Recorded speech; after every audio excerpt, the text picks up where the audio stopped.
Kenapa di zaman dulu ada namanya Habib Ahmad bin Umar bin Semit, yang beliau itu sudah pernah Al-Faqir ceritakan di majelis ini, bagaimana beliau sangat dicintai oleh Nabi Muhammad SAW karena beliau kerjaannya, kegiatannya, tugasnya itu mengajak orang kepada kebaikan, mendapat makom yang sangat luar biasa.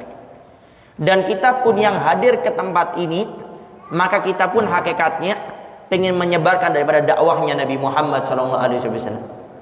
Ingat, di luar sana ada sebagian orang yang ingin hadir ke majelis taklim, hadir ke acara-acara kemuliaan seperti ini, biasanya melihat dulu daripada jumlah orangnya. Makanya Al-Faqir selalu menghimbau buat rombongan-rombongan kemuliaan. Setiap ibu, setiap bapak di desanya masing-masing, di tempatnya masing-masing, buat rombongan kemuliaan. Rombongan angkot paling berapa sih? Bolak-balik mungkin 5.000, 10.000. Tapi ingat, dengan datang ke tempat ini pahala luar biasa Allah dan Rasulnya janjikan kepada kita. Dan bayangkan, ini kita bukan sendiri, tapi kita menjadi juru dakwah di situ. Jadi dakwah yang dicintai oleh Nabi Muhammad SAW, Habib Ahmad bin Umar bin Semit, itu tidak mesti kita harus jadi seorang ustadz, kiai, ulama, mesantren. Enggak. Ternyata dengan kita mengajak orang kepada kebaikan, itu pun termasuk dalam kategori dakwah. Jadi jangan putus asa. Ustadz, saya bukan kiai, saya nggak pernah pesantren. Tapi kita bisa menduduki makomnya kiai, makomnya ustadz, makomnya pendakwah, makomnya penceramah dengan mengajak orang kepada kebaikan. Dan itulah tugasnya para pendakwah. Jadi tolong jangan disalahfahamkan. Jadi yang namanya dakwah itu tidak mesti harus seperti Al-Faqir naik mimbar, berceramah, menyampaikan ayat Quran, hadis-hadis Nabi, perkataan ulama, baca kitabnya para aslafun saleh. Tidak seperti itu saja.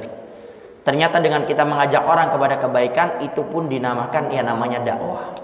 Makanya ayo mulai saat ini bercita-cita, ya Allah, mudah-mudahan bulan depan saya bisa mengajak orang-orang yang ada di desa saya. Ternyata ibu bapak waktu ngajak gak ada yang respon, sudah dicatat pahalanya oleh Allah.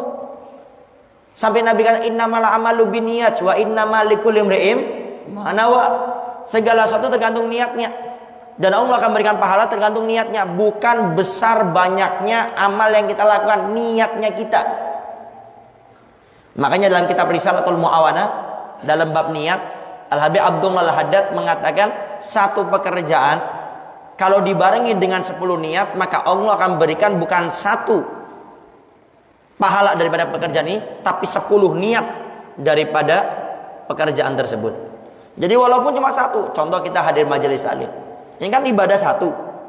Tapi tatkala di majelis taklim ini kita hadirkan 10 niat, Allah tidak beri pahala karena majelis taklim ini, bukan, tapi karena niat yang 10 ini. Dan setiap 10 ini, kata Habib Haddad, diberikan pahala tam, sempurna. Sempurna. Jadi bukan karena satu ini, tapi karena niat yang 10 ini. Sedangkan kata Nabi, pahala paling sedikit dibalas oleh Allah 10 dan bisa dilipat gandakan yang menjadi 700 kali lipat, bahkan sampai ila adafin katsira, sampai lipat ganda yang banyak yang tidak ada yang tahu pahalanya kecuali Allah Subhanahu wa taala.